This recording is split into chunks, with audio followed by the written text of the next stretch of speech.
Ce que l'on voit là fend le cœur.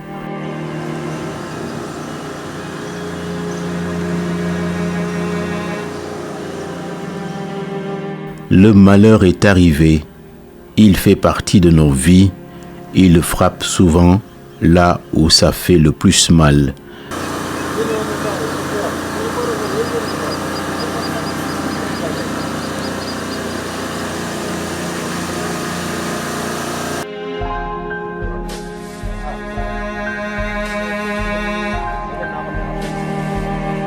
li alerté nañu nag depuis longtemps parce que boo xoolee daaw jéeg tawoon na mais niveau bi bari woon noonu année bi ci topp mu tawaat mbedd yi am ndox mais bon dugul ci biir kër yi quoi dafa jëloon occupé mbedd yi tuuti mais amoon nga espace booy jaar mais mi ngi noon alerté parce que ñun xamoon na ni lii buñ ci jógul nii année bi nii moom dina indi ay dégâts quoi et finalement nag année bi dafa mujj ñëw. Parce que au début tawoon na nag ay 2 mois 3 mois yooyu dugul ci kër yi mais moom mi ngi ci mbedd yi à la fin dañ mujjoon di jënd ay saaku suuf di ko baare ci koñ yi et tout ça pour éviter ndox mi pénétrer quoi mais ndox mi dafa mujj ëpp doole ñu xëy rek gis biir néeg yeeg kii rek ndox mi commencé ballu quoi waaw bon nag indi na fi dégâts yu rëy matériel yi fi yàqu boo xoolee kër yi nii am na bagage yoo ay frigo ngi fa seen matelas yeeg lal yëpp mi ngi foofu quoi. Non loin du lac Rose et aux abords du village traditionnel de Niag, la petite cité de Diamaguène, qui rêvait de quiétude, étant synonyme d'apaisement, a basculé dans la détresse la plus complète. Elle s'est retrouvée prisonnière des eaux depuis la dernière saison des pluies.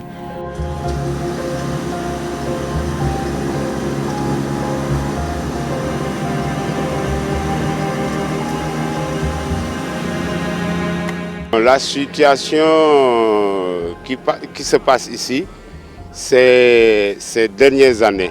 L'année passée, la saison des pluies de cette année passée, qu'on a constaté ces dégâts d'eau qui est venu nous rendre la vie difficile. Les habitants ne sont plus là, chacun est parti voir comment faire, aller chercher ailleurs. Là où habiter, personne n'est là. Il ne reste que quelques-uns. Je peux dire que 3 personnes qui sont là et voilà, on est là quoi. Sous le déluge et sans arche de Noé, sa pénitence dure depuis plus de 6 mois. Les maisons aux belles façades, construites avec des finitions coûteuses, sont naufragées et cernées par les eaux déferlantes.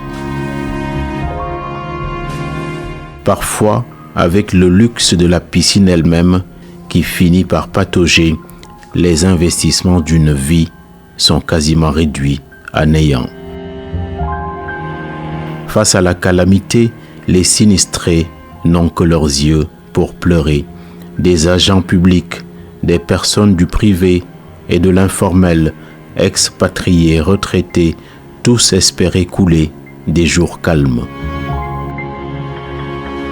Ils sont inondés d'inquiétude et de douleur. Le désarroi est à la mesure de la furie et de la vitesse avec lesquelles les eaux ont envahi les espaces.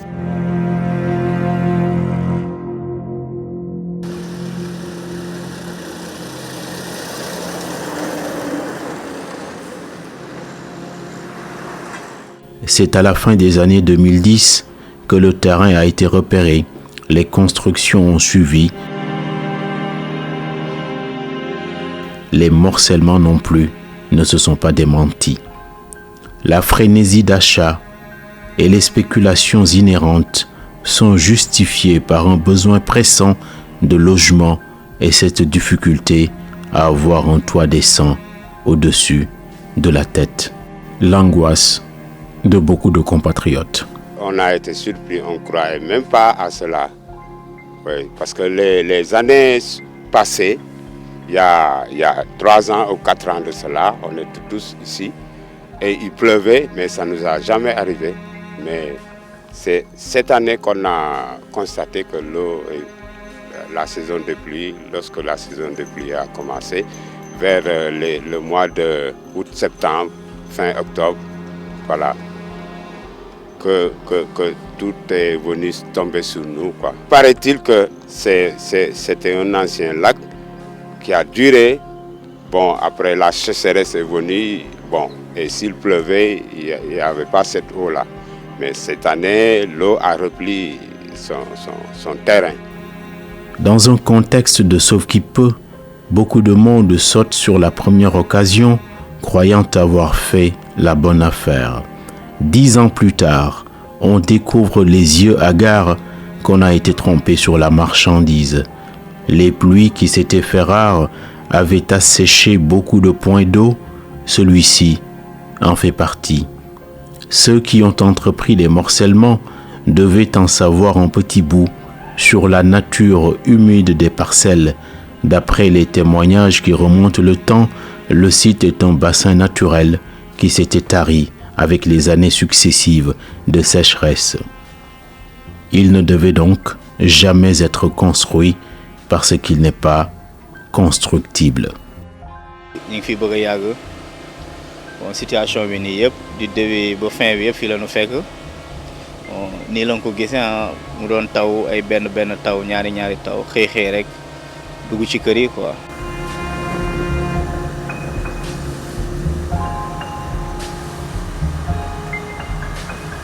Bon cité bi nag yàggu fi boo xoolee man sama mère bi ay 2007 lañ fi jënd kër yi quoi 2007 yooyu noonu.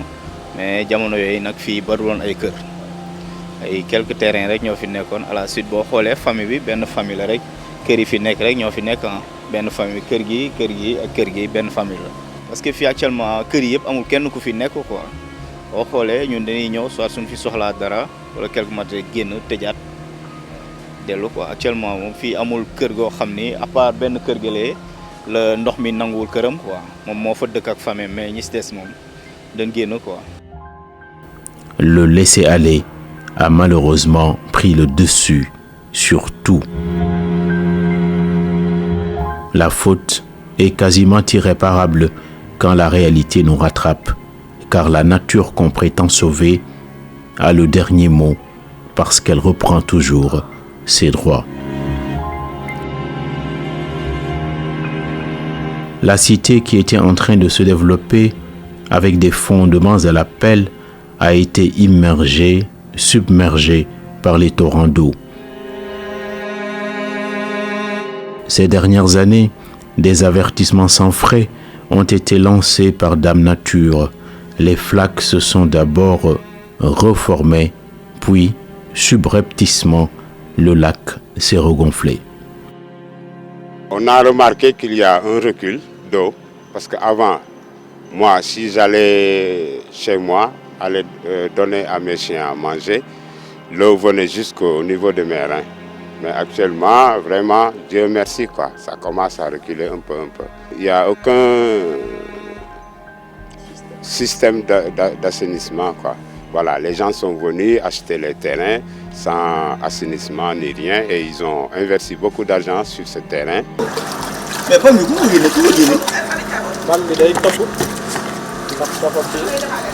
Le pire s'est produit et tout a été englouti. Tout ce qui se trouve au rez-de-chaussée a subi le raz-de-marée.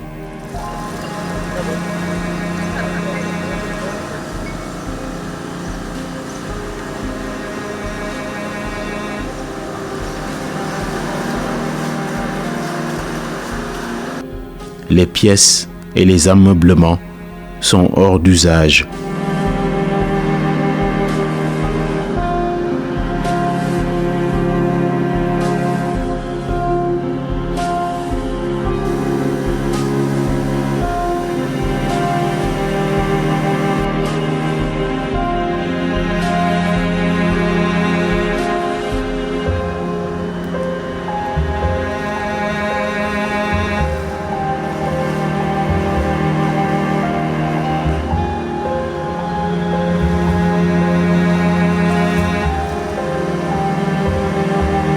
Les matelas orthopédiques ont été déplacés en terrasse pour le repos de ceux qui sont restés pour veiller sur le patrimoine.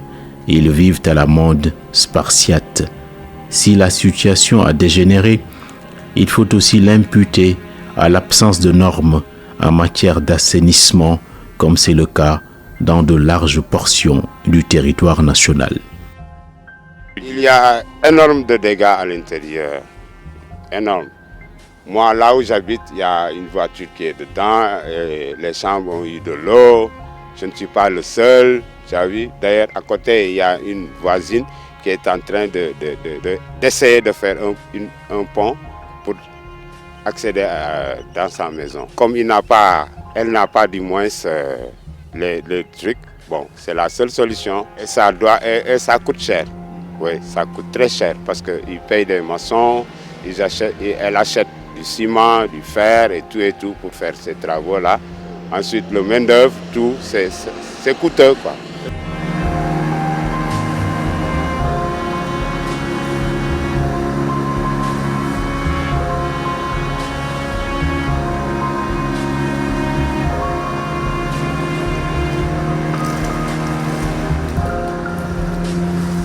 La solution est que l'État nous vienne en aide. Oui, c'est ça que l'on veut, c'est ça que l'on souhaite, quoi. Amener des pompes, ensuite du matériel pour tirer l'eau et essayer d'amener ça vers la mer. Oui, c'est ça que l'on veut.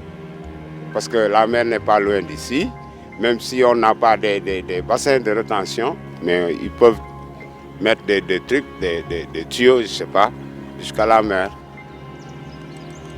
L'urbanisation galopante, anarchique et non maîtrisée, qui permet de s'installer comme on peut, est également responsable du chaos.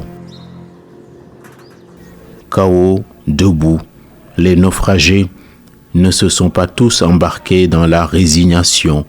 Un collectif des victimes mouille le maillot pour qu'on ne les laisse pas à leur triste sort et que s'organise la solidarité. Tous les ingrédients réunis ont fait sauter toutes les digues, mais les propriétaires ne désespèrent pas de récupérer les maisons parce qu'elles sont devenues aquatiques, balnéaires, amphibies d'un coup d'un seul, qu'une victime à la ténacité légendaire a jugé utile de s'équiper pour permettre les déplacements. Il faut leur tendre la perche et ne pas détourner le regard. Chacun peut avoir la tête sous l'eau et le vague à l'âme.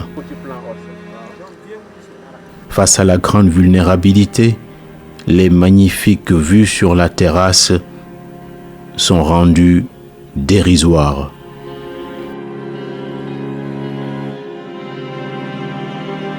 Le paysage bucolique, la verte campagne, les potagers et maisons rutilantes ont laissé place à la marée bleue et aux nuits blanches.